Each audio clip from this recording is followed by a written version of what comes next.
ಮೂಡಾದಲ್ಲಿ ನಡೆದ ಅಕ್ರಮಕ್ಕೆ ಸಂಬಂಧಿಸಿದಂತೆ ಪ್ರತಿಭಟನೆ ನಡೆಸಲು ಮುಂದಾದ ಬಿಜೆಪಿ ರಾಜ್ಯಾಧ್ಯಕ್ಷ ಬಿವೈ ವಿಜಯೇಂದ್ರ ಹಾಗೂ ಮುಖಂಡರನ್ನ ಪೊಲೀಸರು ಬಂಧಿಸಿರುವುದನ್ನು ಖಂಡಿಸಿ ಜಿಲ್ಲಾ ಬಿಜೆಪಿ ಪ್ರತಿಭಟನೆ ನಡೆಸಿತು.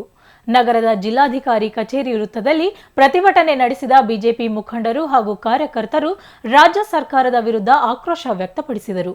ರಾಜ್ಯ ಸರ್ಕಾರ ಪ್ರತಿಭಟನೆ ಹತ್ತಿಕ್ಕುವ ಮೂಲಕ ಪ್ರಜಾಪ್ರಭುತ್ವದ ಕಗ್ಗೊಲೆ ಮಾಡುತ್ತಿದೆ ಎಂದು ಆಕ್ರೋಶ ವ್ಯಕ್ತಪಡಿಸಿದ ಪ್ರತಿಭಟನಾಕಾರರು ಸರ್ಕಾರ ಪ್ರತಿಭಟನಾಕಾರರನ್ನ ಬಂಧಿಸಿದಷ್ಟು ಪ್ರತಿಭಟನೆಗಳು ಹೆಚ್ಚಾಗಲಿವೆ ಎಂದರು. ಇದೊಂದು ಹಗರಣಗಳ ಸರ್ಕಾರವಾಗಿದ್ದು ಕೂಡಲೇ ಸಿಎಂ ತಮ್ಮ ಸ್ಥಾನಕ್ಕೆ ರಾಜೀನಾಮೆ ನೀಡಬೇಕೆಂದು ಪ್ರತಿಭಟನಾಕಾರರು ಒತ್ತಾಯಿಸಿದರು.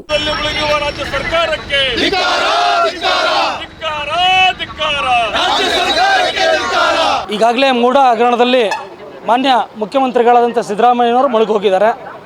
ಇಡೀ ರಾಜ್ಯಕ್ಕೆ ಇವರ ಹಗರಣ ಗೊತ್ತಾಗಿದೆ. ಅಂಗೈ ಹುಣ್ಣಿಗೆ ಕನ್ನಡಿ ಬೇಕು ಅನ್ನೋ ಒಂದು ಪರಿಸ್ಥಿತಿ ನಿರ್ಮಾಣ ಆಗಿದೆ. ವಿರೋಧ ಪಕ್ಷವಾಗಿ ಭಾರತೀಯ ಜನತಾ ಪಾರ್ಟಿ ಈ ಒಂದು ಪ್ರತಿಭಟನೆಯನ್ನು ಹಮ್ಮಿಕೊಳ್ಳೋದು ನಮ್ಮ ಆದ್ಯ ಕರ್ತವ್ಯ ಆಗಿದೆ. ಹಾಗೆ ಸರ್ಕಾರದ ಪರ್ಮಿಷನ್ ಕೂಡ ನಾವು ತಗೊಂಡಿದ್ದೀವಿ. ಈ ಮೂಲಕ ನಾವು ಪ್ರತಿಭಟನೆ ಮಾಡಲಿಕ್ಕೋಸ್ಕರ ಮೂಡಾ ಮುತ್ತಿಗೆಗೆ ಹೊರಟಿದ್ದಂಥ ನಮ್ಮ ರಾಜ್ಯದ ನಾಯಕರುಗಳನ್ನು ರಸ್ತೆ ಮಧ್ಯದಲ್ಲಿ ಮನೆಗಳ ಬಳಿ ಎಲ್ಲರನ್ನೂ ಪೊಲೀಸ್ ವ್ಯವಸ್ಥೆಯನ್ನು ಬಳಸ್ಕೊಂಡು ಒಂದು ಏನು ಅತ್ಯಂತ ಕಠಿಣವಾದ ನಿರ್ಧಾರಗಳನ್ನು ತೆಗೆದುಕೊಳ್ತಾ ನಮ್ಮ ಮುಖ್ಯಮಂತ್ರಿಗಳು ಇವತ್ತು ನಮ್ಮನ್ನು ಹತ್ತಿಕ್ಕಲಿಕ್ಕೆ ಕೊಟ್ಟಿದ್ದಾರೆ. ಆ ಕಾರಣಕ್ಕೋಸ್ಕರ ಅದನ್ನು ವಿರೋಧಿಸಿ ನಾವು ಪ್ರತಿಭಟನೆ ಮಾಡ್ತಾ ಇದ್ದೀವಿ. ಈ ಪ್ರತಿಭಟನೆ ಇನ್ನೂ ಹೆಚ್ಚಾಗುತ್ತೆ ಹೊರತು ಕಡಿಮೆ ಆಗಲ್ಲ.